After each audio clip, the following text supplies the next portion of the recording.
I know you wanted to come in a little earlier. Please do. Let's hear from you. Yeah, I just wanted to say, first of all, we have to be explicit about the identity that's been introduced, and it's a positive step forward that the police are considering extending the identity and the dress policy of women, because of course the whole drive was to bring on recruitment. So of course it's a bonus, because now women who previously were covering their hair can now consider going into the police force. Another point that we have to be explicit on is covering the face.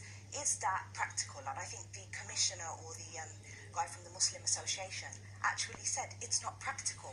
And it's not, because we have to be clear that when someone is in a professional role and they're dealing with the public, seeing the face is important. So that's one matter. In terms of Islam being more British, I think Jermaine touched on it. You know, we have two different sets of values. You know, Islam is a way of life, so it has one set of values. And then so is being British. You know, some of them complement each other, some of them don't. But I think it's for the individual to find that balance. What we do need to make more room for is, in Muslims in Britain, learning how to be dealing with the British values that maybe coincide or contradict some of the Islamic values. For example, homosexuality.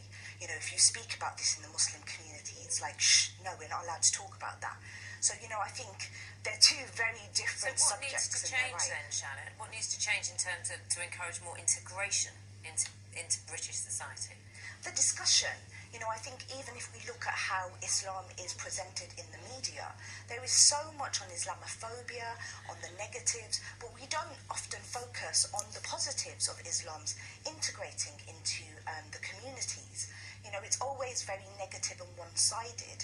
You know, I think even when you looked at the Brexit and you were saying the elderly felt misrepresented, you know, that's what's happened with Muslims and especially Muslim women. You know, there's a big rhetoric about how the Muslim woman is dressed.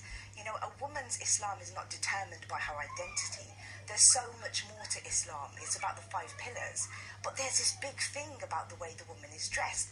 And it's unfair, really, because it's putting this big pressure on the woman on whether or not she should choose to wear a scarf. I think it's so positive is your view more that the majority should be more accepting of the minority, not that the minority should be making more effort to integrate? I'm just saying, in the media, it's misrepresented. I think there's two dynamics happening.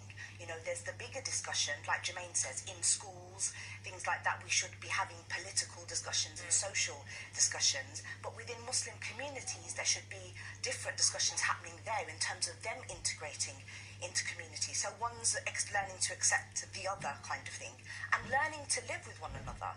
You know, I think despite whether it's Islam, Christianity, you know, it's beautiful that Britain is accepting and tolerating and allowing us to exercise our values religiously. And that's what the positive thing is here.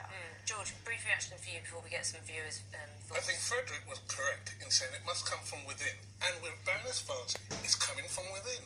And we should celebrate the initiative that she is putting forward, that some expressions of Islam should take on some other forms of expression. I think, and that's why I'm here today. I want to celebrate and support. I'm not Islamic, I'm a Christian. But I think this is absolutely the thing to do. What are you going to do?